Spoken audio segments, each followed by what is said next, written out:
উত্তরবঙ্গে বিক্ষিপ্ত বৃষ্টি চলবে, দক্ষিণে বৃষ্টির সম্ভাবনা কম। মহালয়ার দিন কেমন থাকবে আবহাওয়া বিস্তারিত জানাবো। তার আগে বলে রাখি, আপনি যদি আমাদের চ্যানেলে নতুন হয়ে দেখেন তাহলে অবশ্যই আমাদের চ্যানেলটি সাবস্ক্রাইব করে দিয়ে যাবেন। আসুন জেনে নেওয়া যাক বিস্তারিত। মহালয়ার দিন ভারী বৃষ্টির কোনো সম্ভাবনা নেই। স্থানীয়ভাবে বিক্ষিপ্ত বৃষ্টি হতে পারে দু এক জায়গায়। উত্তরবঙ্গের উপরের দিকের 5 জেলায় মহালয়ার দিন থেকে বৃষ্টির পরিমাণ কিছুটা বাড়তে পারে। দক্ষিণবঙ্গে বৃষ্টির সম্ভাবনা কম, এমনটাই জানিয়েছে আবহাওয়া দপ্তর। বিক্ষিপ্ত কোনো কোনো জেলার দু এক জায়গায় হালকা থেকে মাঝারি বৃষ্টি হতে পারে। আপাতত রাজ্যে ভারী বৃষ্টির সতর্কতা নেই। দিন ও রাতের তাপমাত্রা ক্রমশ বাড়বে।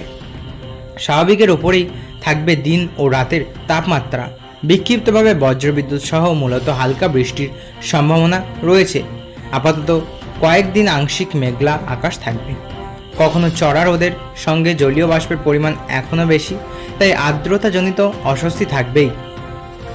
আজ সোমবার পর্যন্ত ক্রমশ কমবে বৃষ্টির পরিমাণ।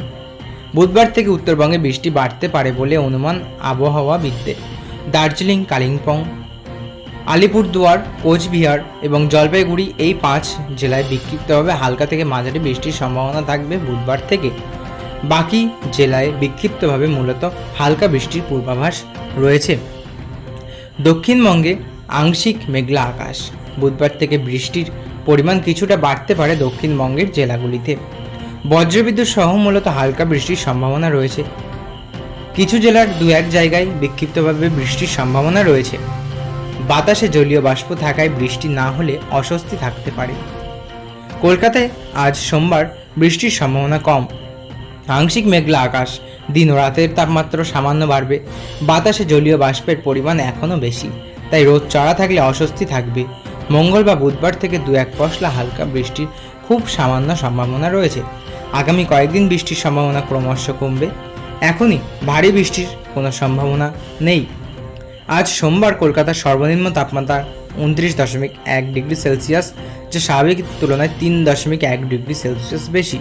গতকাল রবিবার সর্বোচ্চ তাপমাত্রা ছিল 33.5 ডিগ্রি সেলসিয়াস, স্বাভাবিকের তুলনায়, যা 0.3 ডিগ্রি সেলসিয়াস বেশি।